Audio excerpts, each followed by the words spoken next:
नमस्कार मुलांनो, माय scholar point या युट्यूब चॅनल मध्ये तुमचं खूप खूप स्वागत आहे। आजच्या या तासिकेमध्ये आपण 2019 ची जी गणिताची प्रश्नपत्रिका आपण मागच्या व्हिडिओमध्ये पाहिली होती त्याचेच राहिलेले उदाहरण आज आपण या व्हिडिओमध्ये घेणार आहोत। तर पहा व्हिडिओ शेवटपर्यंत पहा, खूप महत्त्वाचे उदाहरण आहेत। फक्त नवोदयच्याच परीक्षेसाठी उपयुक्त आहेत असं नाही, तर स्कॉलरशिप, मंथन किंवा इतर काही स्पर्धा परीक्षा आहेत त्या सर्व स्पर्धा परीक्षेसाठी हे उदाहरण खूप महत्त्वाचे आहेत। त्यामुळे नीट काळजीपूर्वक पहा। प्रत्येक गणित अतिशय सोप्या पद्धतीने समजावून सांगितलेलं आहे।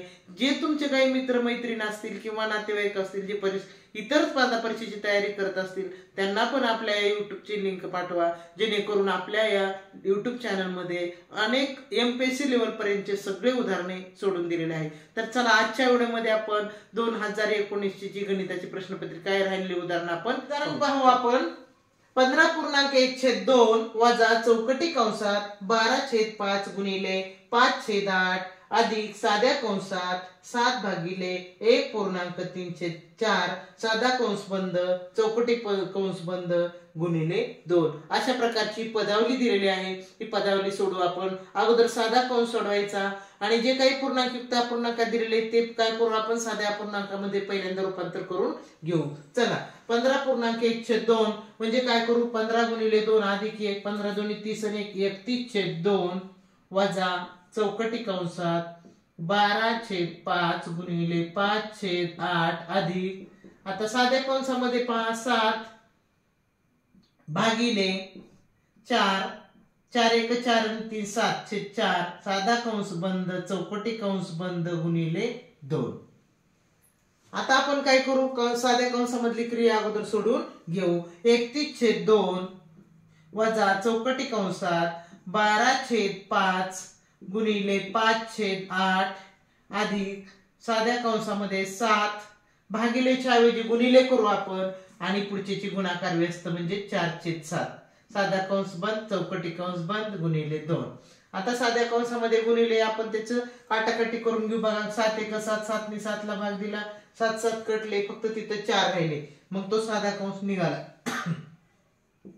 31/2 वजा चौकटी कंसात 12/5 गुणिले 5/8 अधिक राहिले इथे फक्त 4 चौकटी कंस बंद गुणिले 2। आता गुणाकार करून घेऊ आपण। गुणाकार म्हणलं की आपण त्याची काय करू काटाकाटी करू। बघा हा 5 कटला हा 5 कटला 4 2 8 4 3 12 4 2 8 4 3 12 म्हणजे किती राहिलं 3 अंशाला राहिलं आणि 2 छेदाला राहिलं म्हणजे इकडे किती आलं बघा 31/2 वजा चौकटी कंसात 3/2 अधिक 4 चौकटी कंस बंद गुणिले 2। 31/2 जशास तसे वजा आता काय करू चौकटी कंसामध्ये बेरजेची क्रिया आहे ती बेरजेची क्रिया करून घेऊ। बेरजेची क्रिया करत असताना 3/2 अधिक 4 आहे पहा 4 म्हणजे ह्याचा छेद आपल्याला 2 करायचा ह्याचा छेद 2 करायचा म्हणजे ह्याचा पहिला छेद किती आहे 1 आहे। कोणत्याही संख्येचा छेद जर काहीच नसेल तर त्याचा छेद 1 असतो। मग आता ह्याचा छेद 2 करायचं म्हणजे ह्याला 2 ने गुणू वर पण 2 ने गुणू राहिले 2 जशास तसे 31/2 वजा चौकटी कंसात 3/2 अधिक 8/2 चौकटी कंस बंद गुणिले 2। 31/2 वजा आता चौकटी कंसामधली बेरीज करून घेऊ। छेद सारखा आहे 2 तसंच मांडून 8 आणि 3 11 चौकटी कंस निघाला आता 11/2 गुणिले 2। आता एक लक्षात घ्या जरी सुरुवातीला वजाची क्रिया असली पुढे गुणाकाराची पण आपल्याला पहिल्यांदा गुणाकाराची क्रिया करायची। हा 2 काटला हा 2 काटला म्हणजे राहिले किती 31/2 वजा 11। आता 11चा छेद आपल्याला काय करावं लागेल 2 करावं लागेल वजाबाकीची क्रिया करायची म्हणजे त्याचा छेद सारखा करावा लागेल। मग छेद 1 असतो म्हणजे ह्याला 2 ने गुणल्यानंतर छेद 2 होईल। अंशाला 2 ने गुणलं की छेदाला सुद्धा 2 ने गुणायचं म्हणजे किती आलं पहा 31/2 वजा 22/2 म्हणजेच आलं 9/2 म्हणजे या पदावलीचं उत्तर आलं 9/2।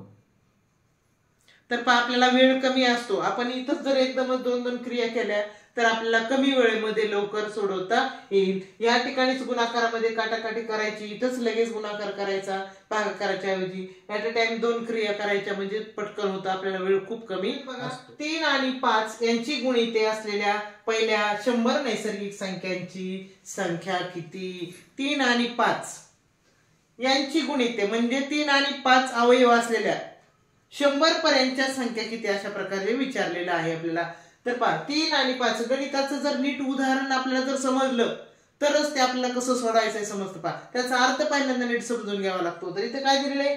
गुणिते असलेल्या म्हणजे ते अवयव असलेल्या 3 आणि 5 हे दोन्ही अवयव असलेल्या 100 नैसर्गिक पहिल्या 100 नैसर्गिक संख्यांची संख्या किती, म्हणजे 100 पर्यंतच्या नैसर्गिक संख्यांमध्ये 3 आणि 5 गुणिते असलेल्या म्हणजे अवयव असलेल्या संख्या किती. म्हणजे 3 ने आणि 5 ने भाग जाणारे म्हणजे 3 ने आणि 5 ने भाग जाणारे म्हणजे काय, तर 3 ने भाग गेला 5 ने गेला की त्याला 15 ने पण जातो.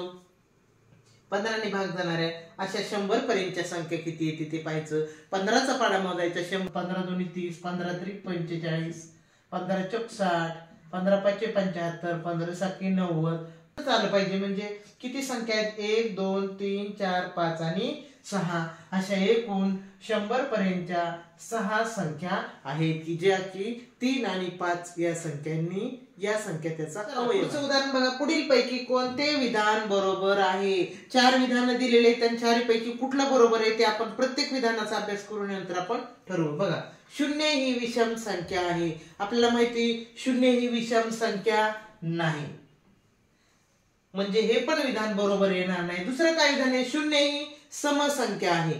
एक लक्षात घ्या. आता 4 ह्याचा आपण पहिल्यांदा वाचन करून घेऊन नंतर ठरवू. 0 ही मूळ संख्या आहे, 0 ही विषम संख्याही नाही आणि समसंख्याही नाही. एक लक्षात घ्या. ज्यावेळेस 0 हा एकटा येतो त्यावेळेस ती सम नसते, विषम नसते आणि मूळ संख्या पण नाही. म्हणजे 0 ज्यावेळेस एकटा येतो त्यावेळेस ती सम नाही आणि विषम पण नाही. आणि जर 0 एखाद्या संख्येच्या जर पुढे लागत असेल तर ती संख्या सम होते, पण एकटा ज्यावेळेस 0 येतो त्यावेळेस ती संख्या सम नसतो आणि विषमही नसतो. जर एका माणसाने ताशी 30 किलोमीटर वेगाने प्रवास केला तर तो त्याच्या मुक्कामी 10 मिनिटे उशिरा पोहोचतो. आणि जर त्याने ताशी 42 किलोमीटर गतीने प्रवास केला तर तो 10 मिनिटे लवकर मुक्कामी पोहोचतो. तर त्याने प्रवास केलेले अंतर किती? एक लक्षात घ्यायचं, अंतर काढायचं, अंतर भागिले वेग म्हणजेच वेळ येतो पहा. तर आता काय केलं बघा. ज्यावेळेस पहिल्यांदा 30 किलोमीटर वेगाने प्रवास केला त्यावेळेस ते 10 मिनिटं उशिरा पोहोचत होता आणि 42 किलोमीटर वेगाने प्रवास केल्यानंतर 10 मिनिटं निर्धारित वेळेच्या लवकर पोहोचत होता. मग एक लक्षात घ्यायचं, मग ते अंतर किती असेल? मग अंतर काढण्यासाठी आपल्याला सूत्र माहिती बघा. अंतर भागिले वेग म्हणजे बरोबर वेळ बरोबर वेळ. आता अंतर माहित नाही आपल्याला म्हणून अंतर बरोबर x मानू आपण. अंतर बरोबर x. आता अंतर छेद वेग पहिला किती बघा. वेग पहिला आहे, अंतर किती x आहे आणि त्याला किती किलोमीटर प्रति किलोमीटर वेगाने, ताशी किलोमीटर वेगाने, तर त्याची वेग आहे 30 आहे. दुसरा आहे बघा अंतर x म्हणजे आपल्याला माहित नाही म्हणून x मानलेले आणि वेग आहे 42. आता यांच्यामधला फरक कितीचा आहे? पण ज्यावेळेस 30 किलोमीटर वेगाने जाईल त्यावेळेस ते 10 मिनिट उशीर लागतो त्याला पोहोचायला आणि ज्यावेळेस 32 किलोमीटर वेगाने जाईल त्यावेळेस ते 10 मिनिट लवकर पोहोचते. म्हणजे वेळेमध्ये कितीचा फरक पडायला पहा. वेळेमध्ये 10 मिनिटं अगोदर आणि 10 मिनिट नंतर म्हणजे 20 मिनिटाचा फरक पडतोय. फरक म्हणजे याच्यातला वजाबाकी किती मिनिटाची? 20 मिनिटं. पहा इथं आपण काय करतात बघा. मुलं थोडी घाई करतात. 20 मिनिटं आले की लगेच उदाहरण सोडवायला जातात. पण एक लक्षात घ्यायचं, हा जो वेग आहे तो तासामध्ये दिलेला आहे आणि आपण मिनिटामध्ये त्याच्यातला फरक आहे. मग आपण या मिनिटाला आपण तास करून घेऊ. म्हणजे 20 मिनिटाचे आपण तास करून घेऊ. 60 मिनिटापैकी 20 मिनिटं म्हणून 20 × 20 20 × 60 किती आलं? 1/3. म्हणजे 20 मिनिटाच्या जागेवर आपण 1/3 मांडू. x/30 वजा x/42 बरोबर 1/3. आता वजाबाकी करायची. वजाबाकी करताना छेद सारखे असावे लागतात. छेद सारखे म्हणल्यानंतर आपल्याला लसावी करावी लागेल. लसावी म्हणजे तिरपा गुणाकार करू. बघा 42 × x तिरपा गुणाकार केला 42x वजा 30 गुणिले x 30x आणि छेदस्थानी 30 गुणिले 42. 30 गुणिले 42 बरोबर 1/3. आता याची वजाबाकी जर केली तर वजाबाकी किती येते पहा. 12x छेदाचा गुणाकार केला 30 गुणिले 42 शून्य तशाच तसा 6 1260 आला पहा गुणाकार. 30 आणि 42 चा गुणाकार आला 1260 बरोबर 1/3. आता हे आपण तिरपा गुणाकार करू आणि मग दोन समीकरण तयार होतील ते मांडू. 12x गुणिले 3 केलं 36x बरोबर 1260 गुणिले 1 म्हणजेच 1260. x बरोबर 1260 भागिले 36. संक्षिप्त रूप देऊ 6 ने भाग जाते 6 6 36 6 2 12 6 1 6 0 म्हणजे आलं 210/6. परत संक्षिप्त रूप देऊ 6 1 6 6 3 18 3 उरले 6 पंचे 30 म्हणजे x बरोबर 30 आलं. सॉरी x बरोबर 35 आलं. x कशाला म्हटलं होतं अंतरला म्हणजे अंतर बरोबर 35 किलोमीटर. उदाहरण बघा 80 किलोमीटर दर तास या गतीने धावणाऱ्या आगगाडीने एक मालगाडी नंतर 6 तासांनी एक रेल्वे स्टेशन सोडले आणि 4 तासांनी तिला मागे टाकले तर मालगाडीचा वेग किती आहे. तर पहा आगगाडी आणि मालगाडी. पहा आगगाडीचा वेग आहे 80 किलोमीटर आणि मालगाडी जी होती ती मालगाडीचा वेग आपल्याला माहित नाही. मालगाडीचा वेग काढायचा आहे तर मालगाडी अगोदर 6 तास ज्यावेळेस पुढे गेली 6 तास पुढे गेल्यानंतर पुढे गेली तर मालगाडी 6 तास पुढे गेली त्यावेळेस इथं रेल्वे गाडी निघाली. इथून 6 तासानंतर ती रेल्वे गाडी निघाली आणि त्यावेळेस तिने काय केलं अगदी 4 तासामध्ये तिला मालगाडीला काय केलेले तिनं मागं टाकलेले. मग लक्षात द्या की 80 किलोमीटर वेगाने जाणारी गाडी 4 तासामध्ये किती गेली असेल बघा. म्हणजे रेल्वे गाडीने काटलेले अंतर बरोबर बघा. एका तासात ती 80 किलोमीटर वेग किती तिचा 80 आणि 4 तासात तिने किती अंतर कापलं असेल मग 8 चौक 32 म्हणजे 320 किलोमीटर अंतर कापलं असेल. त्यावेळेस ती मालगाडीला तिने काय केलेलं आहे मागं टाकलेले म्हणजे किती किलोमीटर अंतर 320 किलोमीटर. त्यावेळेस मालगाडी बघा अगोदर रेल्वे गाडीच्या 6 तास अगोदर निघाली होती 6 तास आणि नंतर हिने 4 तासांनी मागं टाकले म्हणजे तिचं टोटल किती तास चालली ती 10 तास. मालगाडी किती तास चालली 10 तास. 10 तासामध्ये तिने किती अंतर कापले म्हणायचं 320 अंतर 10 तासामध्ये कापले. मग एका तासात किती एका तासात कापलेले अंतर